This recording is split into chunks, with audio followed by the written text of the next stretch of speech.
Граѓаните се заинтересирани да пријават доколку некој нивен, нели да наречеме колега во сообраќајот направи прекршок. Тоа може да го направат на веб страната на МВР, каде што има определен банер. На него треба да ја напишат локацијата и времето кога се случил инцидентот.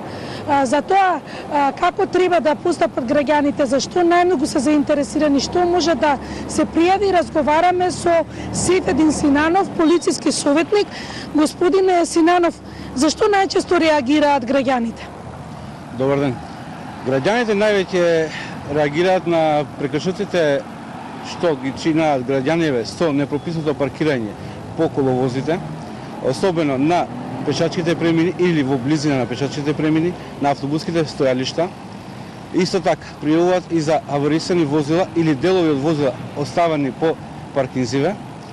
Реагираат, односно пријавуваат и за создавање на бучава од страна на моторцикли или моторни возила, особено во вечерните часови.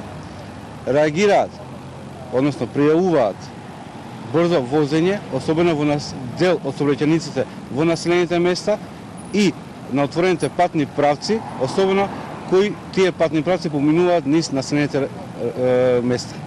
Многу граѓани реагираат за трките што се случуваат на големите булевари, например Партизанска, имаше реакција од аеродром.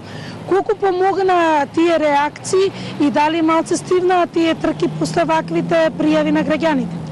Покрај наведените прекршоци што ви ги спомнав, има и такви пријави за организирање на трки.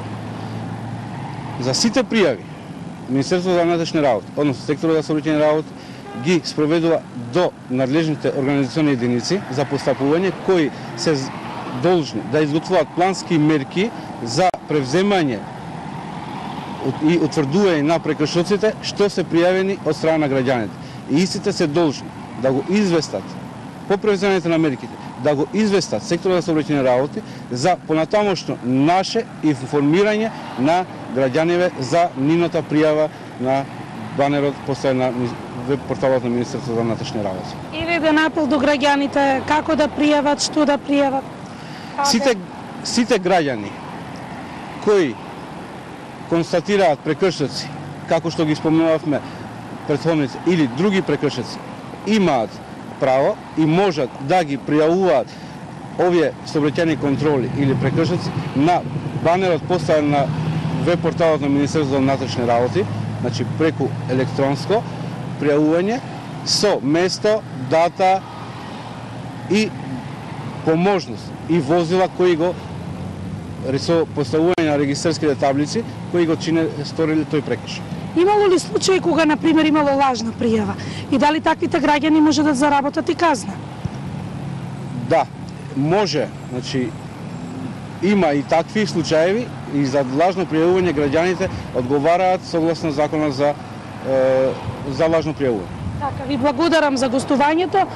Драги, инаку полицијата добила 302 пријави, а позитивно се решени 218 пријави на граѓани кои пријавиле прекршоци.